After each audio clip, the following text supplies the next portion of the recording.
All right, thank you for joining us. I want to give an update on the Calwood Fire. We don't have a lot of confirmed information, but we want to share what information we do have available. We got a report just after noon today from a neighbor across from the Calwood Ranch that they saw smoke that they did not believe was part of any of the other fires, either in Grand County or the one burning in Larimer County. Resources were mobilized very quickly. One of the resources that was en route to one of the other fires actually was able to overfly the area, confirm that we had a live fire. Flames were visible, which marshaled a whole bunch of additional resources. At this point, the latest figure we have as far as acreage is 7,046 acres. That was from an overflight conducted several hours ago. The fire did burn predominantly east down Left-Hand Canyon. We had a slop fire over Highway 36 that was contained at about 60 acres. Those have been fully secured. I do not have an estimated amount of containment on the main fire. We do believe multiple homes were probably lost, although it is still too active of a fire scene and it is still too dynamic to get in and even begin to assess where those homes may have been damaged or lost. Within the evacuation perimeter, we launched a number of evacuation notices. There are about 2,600 homes, or 1,600 homes in there, 2,600 structures total, with a population of about 3,000 people that were affected. Some of those closures are remaining overnight during the very active part of the fire. The evacuation site at this point is the North Boulder complex at Broadway and Iris in Boulder, and there's resources there to help assist people who may need sheltering overnight. At this point, the plan for tomorrow is there's going to be crews working overnight. The plan is to have air resources, a number of them come in and try to hit the fire really hard in the morning while the weather's good before it's forecasted to have the winds pick up, and to try to do a really firm aerial attack to try to keep it contained and controlled. Mike, do you know how many homes roughly? You said multiple homes were lost. We have no idea. We're just looking at the rough burn perimeter and how the fire burned, and just we believe that a number of structures are likely impacted. Do you have any idea of the cause? Huh? Any idea of what the cause might be? We know it's still too early to determine what the cause is. We did check the lightning strike indicator. There's no indication that it was weather related or caused by lightning, which would at least preliminarily rule out natural causes, but that is still under investigation. And the homes that were lost, would they have been down in that Lake of the Pines area? Mike, do you know? We don't know. We're assuming, just based again on the fire behavior and the way that it moved, that there are homes or structures that are damaged or lost. We don't know where yet. The fire scene was still really dynamic, so we couldn't even get a damage assessment team or even a real good assessment by fire or law enforcement personnel in the area to figure out what may have been impacted. Can you speak to how fast and quickly this fire moved? Yeah, so like I said, it popped up just shortly after noon, and I want to say that the overflight that determined that acreage was about 4 or 5 hours later. Don't quote me on the exact number. And so it rapidly expanded to the east, going from essentially 1 acre as initially reported during that initial confirmed flyover to the 7,046 we had earlier this evening. And forgive me if you mentioned this already, I apologize, but what do you got terrain-wise up there, and what challenges does all of that present to people? Yeah, the terrain is really challenging on the north side of the fire. That's really rocky. As it rolls in, the next ridge over is the South St. Vrain Canyon. Left-Hand Canyon up to the peak, there's a lot of urban interface there, a lot of homes, ranches, things like that.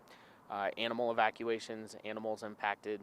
So it's a very broad terrain. And did it jump the highway? Did it jump 36? It did jump 36. There was a fire that jumped. It was contained at about 60 acres and has been fully secured.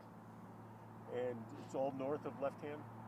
All north of Left-Hand Canyon, I believe, at this point. The Greenbrier stance, do you know?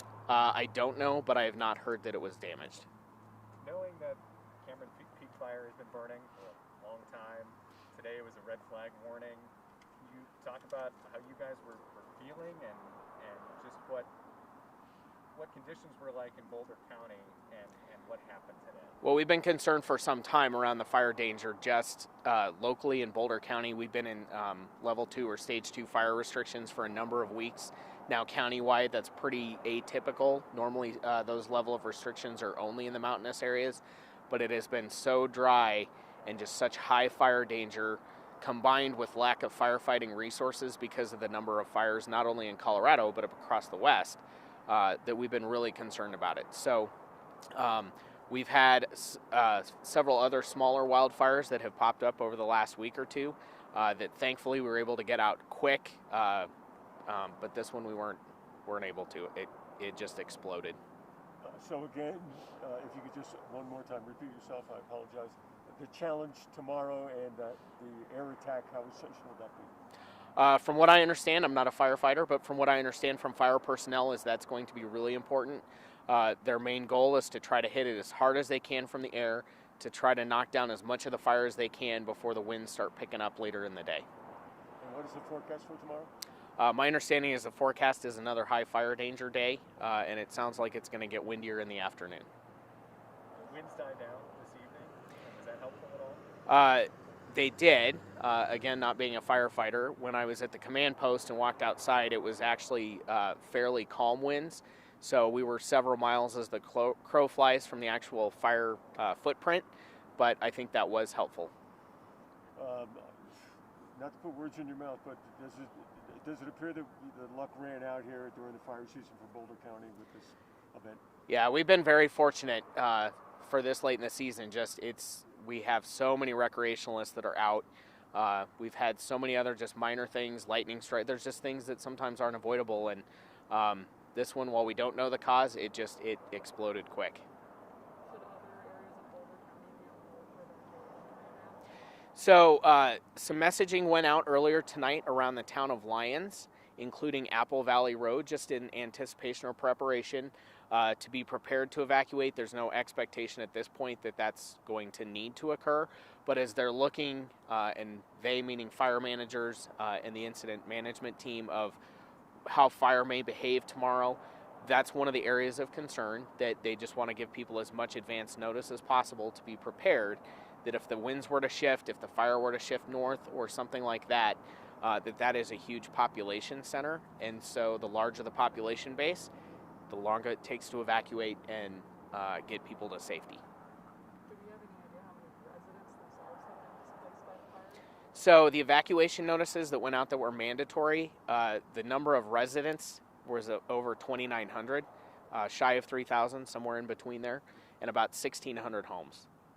And currently, how many are under that mandatory evacuation? My understanding is that's still the same number for the mandatory evacuation firebox. Do you know how many agencies you have involved in the fire right now? We don't. I tried to get a rough number on my way out here because I knew the question would come up, and so many resources poured in so quickly to try to knock this thing down early on.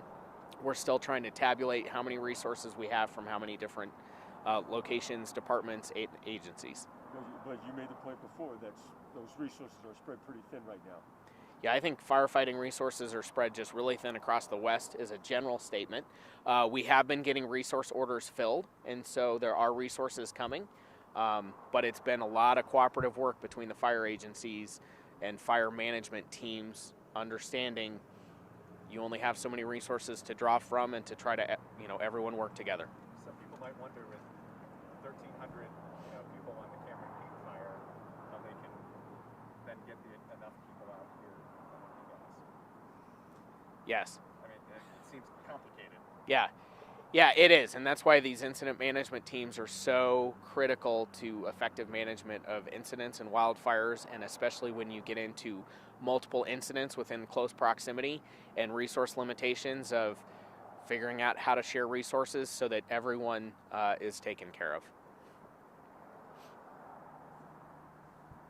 Sounds good? Thanks, Mike. Everybody? Yep. Mike, forgive me. Yeah, no problem. Mike is your last name? Yeah, Mike Wagner, Wagner, and I'm a division chief with the Boulder Sheriff's Office. Thank you very much. We apologize to everyone. Well, no, we're sorry for the quick notice. Yeah, It's like we were down on we knew everybody needed deadlines and trying to get information. No, deadlines? Nah, None of that. there's no deadlines. So all the current traffic closures, so that's where it's regularly updated. And So 36 will 36 most will be- likely be closed. 36 will be closed tomorrow. all night, and I would.